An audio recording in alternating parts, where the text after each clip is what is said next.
dans le sens de l'église individuelle, c'est-à-dire tu aimes chrétien, tu es l'église. Mais maintenant, pendant ce temps, Dieu t'a donné d'avoir accès à des grandes sphères de la terre, peut-être d'être près d'un président, ou alors être même le président peut-être d'un pays. Tu dois diriger ce pays selon la direction du Saint-Esprit.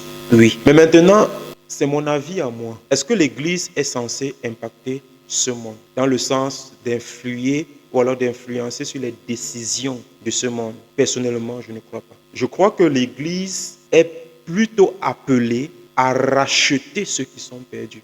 C'était ça la mission de Jésus. Prenons le cas de Jésus et de l'Église. Jésus naît dans une contrée qui est dominée par un empire qu'on appelait l'Empire romain. Dans l'Ancien Testament, il a été prophétisé qu'un roi viendra. Qu'un roi viendra. Et effectivement, ce roi est venu.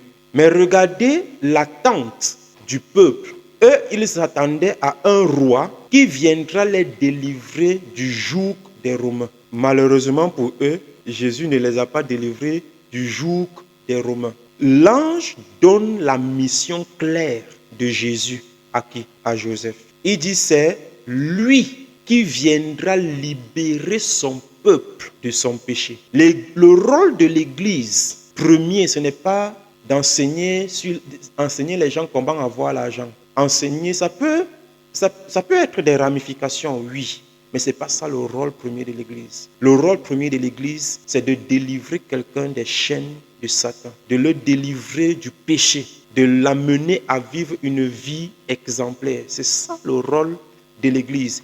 Et si l'Église réussit à faire ça, automatiquement le monde va changer. Voilà pourquoi quand l'ennemi veut attaquer le monde, il n'attaque pas le monde directement, il attaque la famille. Donc quand Jésus vient, il ne s'attaque pas à l'Empire romain pour changer et décider sur l'Empire romain. Non, il s'attaque au péché de son peuple. Et quand Jésus est sur le point de monter, les apôtres lui disent que ils étaient en train de marcher et les apôtres font voir Jésus les pierres, le temple, la beauté du temple. Jésus leur répond en leur disant que ces pierres-ci, il ne restera pas pierre sur pierre qui ne sera renversée. Regardez la question que les apôtres posent à Jésus. Ils demandent à Jésus que, est-ce en ce temps-là que tu rétabliras Jérusalem?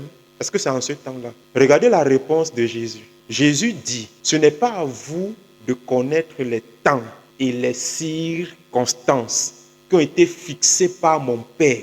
En d'autres termes, ça veut dire quoi? Ça veut dire qu'il y a un temps qui a été fixé où Dieu va décider sur les décisions de ce monde. Mais ce n'est pas nous. Nous, notre rôle, c'est quoi? Il dit, mais vous recevrez le Saint-Esprit, une puissance survenant sur vous. Et vous serez mes témoins.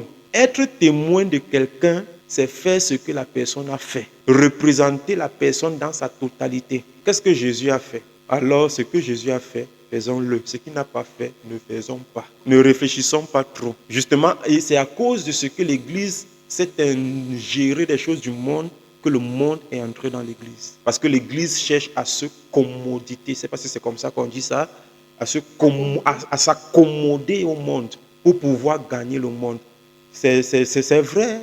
Ils utilisent cette parole de l'apôtre Paul qu'avec les païens, j'ai été païen, avec les Grecs, j'ai été grec, avec les Juifs, j'ai été juif. C'est vrai, mais on n'a pas besoin d'être mondain pour gagner un mondain.